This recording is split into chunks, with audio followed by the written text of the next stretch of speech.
आदाब, में इरफान। आप देख रहे हैं भारत रिप्रेजेंटर।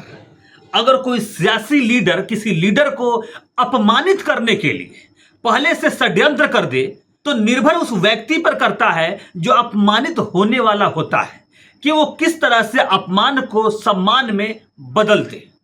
अगर वो सम्मान में बदल देता है तो षड्यंत्र करने वाला नेता ही अपमानित हो जाता है। कल यही हुआ लाल किला के प्राचीर पर। बीजेपी के नेताओं ने जो षड्यंत्र राहुल गांधी के साथ किया था, राहुल गांधी ने अपने मंद मंद मुस्कान के जरिए उन सबको अपमानित कर दिया। दरअसल बात कुछ था नहीं। दरअसल बात इतना ही था कि राहुल गांधी को विपक्ष के नेता के तौर पर लाल किला के प्राचीर पर आमंत्रित किया गया था। प्रोटोकॉल के मुताबिक विपक्ष का नेता लाल किला के प्राचीर पर पहली पंक्ति में बैठता है, क्योंकि सदन में पहला पक्ष का नेता होता है जो प्रधानमंत्री होता है और दूसरा विपक्ष का नेता होता है। राहुल गांधी अभी सदन में यानी लोकसभा में विपक्ष के नेता हैं। इसके बावजूद भी बीजेपी के नेताओं ने राहुल गांधी को पहले पंक्ति में जगह न देकर पांचवें पंक्ति में भेज दिया, जहां ओलंपिक खिलाड़ी बैठे हुए थे। हालांकि प्रोटोकॉल के मुताबिक राहुल गांधी की वो जगह नहीं थी, लेकिन बीजेपी के नेताओं को क्या सूझी कि राहुल गांधी के साथ ऐसा भद्दा मजाक कर दिया। राहुल गांधी ने इस मजाक को स्वीकार किया और जितना देर तक वहां बैठे रहे कभी भी खुद को अपमानित महसूस नहीं किया, बल्कि खुद को सम्मानित महसूस किया। जब लोगों की नजर पड़ी और कैमरा राहुल गांधी को फोकस किया तो फिर अचानक राहुल गांधी एक्स पर ट्रेंड करने लगे।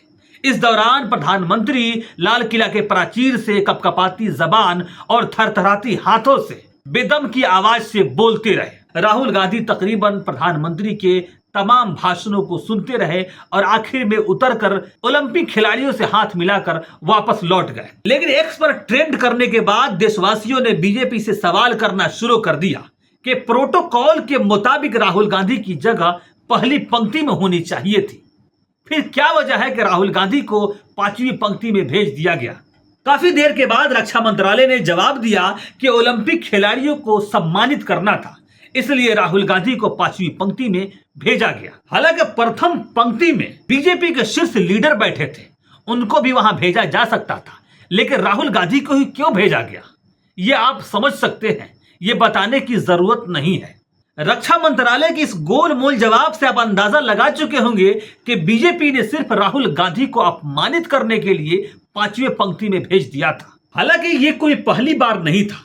बीजेपी के पिछले 10 साल के कार्यकाल को आप अगर उठाकर देख लीजिएगा तो आपको समझ में आ जाएगा कि बीजेपी ने राहुल गांधी को अपमान करने के लिए क्या क्या नहीं किया।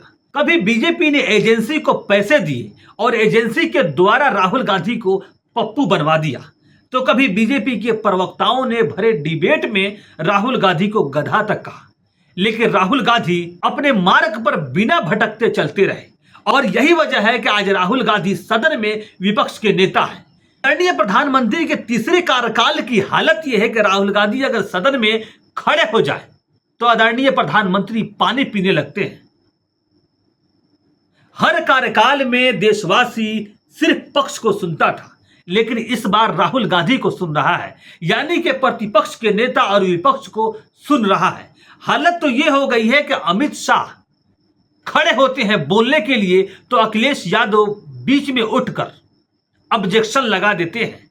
ये वही अमित शाह हैं जो डांट कर सांसदों को बैठा दिया करते थे। ये वही प्रधानमंत्री हैं जो अपने जगह पर खड़ा होकर जवाहरलाल नेहरू से शुरू होकर इंदिरा गांधी, राजीव गांधी से होते हुए सोनिया गांधी पर चले आते थे और कांग्रेस की विधवा कहकर संबोधित करते थे। वो प्रधानमंत्री आज एक शब्द बोलने को सदन में तैयार नहीं होते और इसी का नतीजा है कि कल प्रधानमंत्री लाल किला के प्राचीर पर भाषण तो दिए, लेकिन वो 10 साल की जो आवाज थी वो कहीं गूंजी नहीं, गरजी नहीं। फिलहाल आज के लिए इतना ही। फिर कल हम मिलेंगे दूसरे टॉपिक पर। जब तक के लिए आदाब।